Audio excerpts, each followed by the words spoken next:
Sige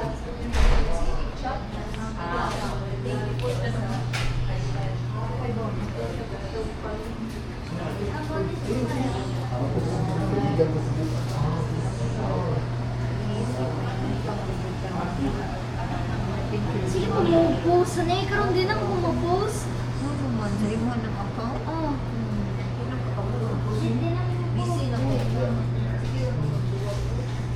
Crouch down and bring forth their young. Their labor pains are ended. And their young thrive and grow strong in the wilds. And they live and do not wither. I am unworthy. How can I reply to you? I put my hand over my mouth. I spoke once, but I have no answer. Twice, but I will say no more. All of us, we will sing these things. And even fewer to our family. But let's all praise God. Let's all honor God for the gift of life. He's the giver. And He is the sovereign God. We cannot question His sovereignty, His wisdom. Even in death, we can see God's goodness and kindness. We can see His hands. We can see His comfort. That in her absence, the Lord will take care of her children, her husband. Oh, Heavenly Father, we praise and honor you tonight. We glorify your name together with Tiangco family, with our own family.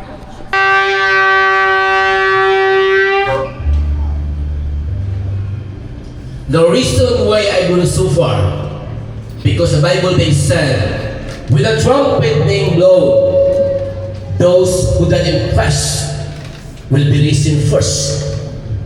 So to the Birey family, to Pastor Ed Tiangco, and to Bernard, and to our friends, it's not the end, but there to be a future reunion someday. Once you died, it's a miracle dyan. Kay sa katong wala ka ba dyan? Chigi had cancer last year. And I think grabe kay kamayo ang Ginoo kay i-extend yun ang kinabuhi ni Chigi. Kaya ang doktor niya kay doktor mo sa siyang wife. And she told my wife, ang doctor told my wife na nihilak siya maayo. Pagkuha niya sa nakuha ni Chigi ba sa iyang namjay cervical cancer na nakuha nga butang niya pag-opera kay abi niya end stage na gyud si Chigi. Imagine like almost a year bleeding ba. Ya nakita na kong miracle sa Ginoo nga pag-biopsy stage 2 pa. So napagi chance, di ba? And I think ang life ni Chigi karon extension na siya karon, and it was meant to be may gani gid siya. And ang life ni Chigi grabe jud kayo kay siya gyud ang patapog namo. Even we had our first and last Christmas party last year, and it's because of her. It's because of her kasi siya pamugos nga mag Christmas party jud mi.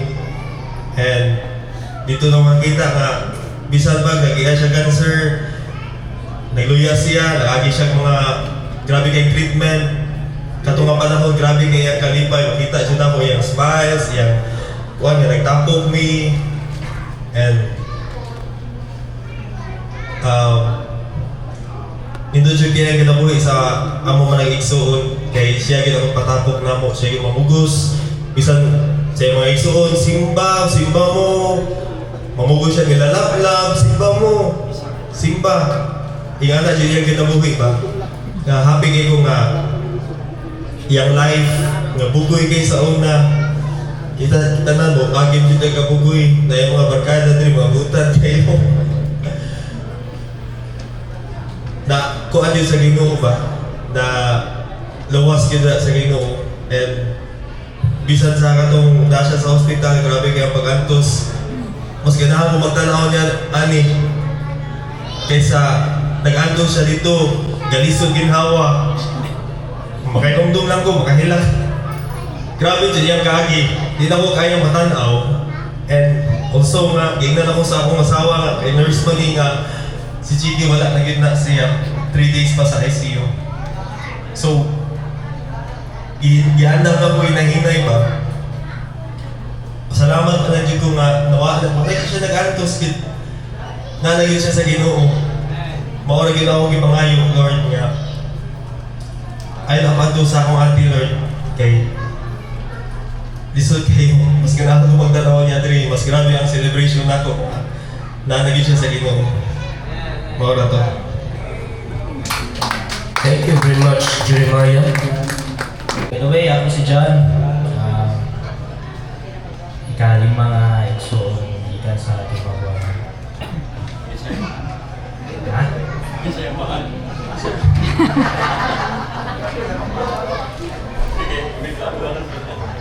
By the way, kani si Chiki sa realidad lang.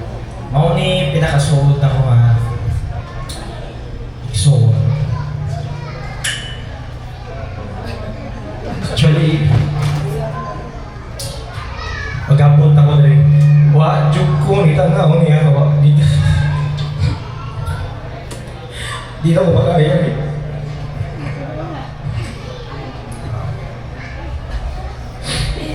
Muli siya eh. Kaya kung si mama mo, si papa, siyempre hindi na natiguang nga rin. So, tanang problems na ko. Arihan ko kaya tanan. Tanang problema na ko. Siya ko sa bongay. Ya, karon wala na. Feel ka na ko na mausap siya ang dagan ba? Eh, katubi na pag-hospital niya. Mag-video call niya. Di ko ganahan matanaw siyang naong. Labi na pagka-ICU. Wa, tsugo ni tanaw. Wa ko niapil sa group call. Wala kita nanti. Ako, di mo ko show yung tasis na ako. Di ko show yung. Bali, nakakong ko ba? Kumatasan ba eh. Hindi ko gusto ipagawas na ako. Uwi ko. Gusto na ko tusgan, ano ba? So, gibati ka ron. Sa tibong kinabuhin ako. Karoon na siya ko kasaway nga, downfall siya ko. Sa kinawad lang. Grabe siya ka daw. Pero nalipera sa ko ngay sa situation nga wala na siya gantos. Ikuha na siya sa Ginoo. So sa dinatapita, naubsalong siya ng akong ibati. Eh, puro siya nakasakit ba? Sa nitabaw niya, gusto ko na i-blame. Hasta ang doktor, akong i-blame. So, sa nitabaw niya karoon maragdadawat na po nga ang tanang ay katuyuan. Ang katuyuan, tandan niya, importante nga ni nakapahuway na siya, mga wala siya gantos. Isa atong tayo nga na siya sa hospital, gantos siya. Di siya daw kaya. Kaya po, sukat pagka-hospital niya, wadyo ko itarong to. Gaadlaw nga 5 hours, 3 hours ako mga to. Sa sige, una-una niya ba? Naamong sa wala na kibawa, wala ko sa Cebu. Na ako sa layo nga lugar. So sa yung situation, wadyo ko itarong to, wala yun. Wadyo kayo. So, make it short, si Chiki, pinaka-the best ate para na po. Pinaka-the best, isa tanan. Pinaka-dali manulan, pinaka-buutan. Hindi lang ating abutan, mabuutan dyan kayo. Kaayo yun. Sa mga nakailan niya, buutan dyan kayo siya sa tanan. Namauna na siya. Ako na lang giyampo, bitaw sa Ginoo nga. Tanan, ma-okay ang situation, labi na ka-Bernard na sayang agi karon na matawag niya ba na makapadayon kasi Bernard sige mo padawag na ko kaya sige na kong tambag padayon lang lagi lang karon na kay napamtas ka guol, ikaw man na tanan, makapadayo na lang kay si Bernard guol kayo bago sila maabot niya future. So padayo ng night, sa mga galing. Dahil lang ka guol na may mga anak ko. Padayo na lang dyan. Total, ikuha siya doon, dahil man siya dito sa langit. Forever. So maura na siya. Salamat kayo sa lahat.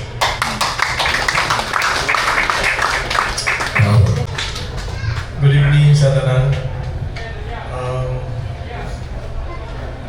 Ako masulti about sa asawa is thankful kay ko sa Ginoo nga kami ang iyang giparis yun nga nagkadayon kay sa tanan ng nagian sa hardships, challenges. Wa gyud mi ni buhi, wa gyud ako siya biyahe, wa ko niya biyahe. Na-feel gyud ako ang iyang love nga tinulanay yun. Di lang yun din sa ari sa kalipay, hindi apil sa kagungol. And then, ako masulti yun is sakit kay para nako kay ang akong asawa nga si Chiki, siya yun ako life, siya yun akong kinabuhi nga since pagsugod na mo 2010 until now. Wala ko ko'y pangandoy para sa kong pagalingon. Akong pangandoy is para kang Chiki o sa among tibong pamilya. And thankful kay ko sa iyang pamilya, sa iyang papa, sa iyang mama, sa iyang maigsuon nga kay balo ko nga ang suporta way undang na argyod kay balo ko nga pinangga kay nila si Chiki. And then katong lately nga si Chiki sa ingani nga sitwasyon isod kaayo para nato magtanaw para sa akong asawa nga nag-antos. Nakapangutan ko sa Ginoo nga nganong ingani Lord. Dili ba tungod Lord nga wala ko kabantay nga mas nilabaw na si Chiki sa akong paghigugma, labaw na diyan nimo Lord pasayloa kay ko. Pero I know nga gitugot ni sa Ginoo kay naa siya purpose and sa pagkakaroon di pa lang yun ako masabtan but I know nisali ko sa Ginoo and then at least wala na nag-antos sa mga asawa. Thank you kayo sa tanan dyan sa iyang pamilya and I know makita kami po in God's time mag-abot kami po. Thank you sa tanan.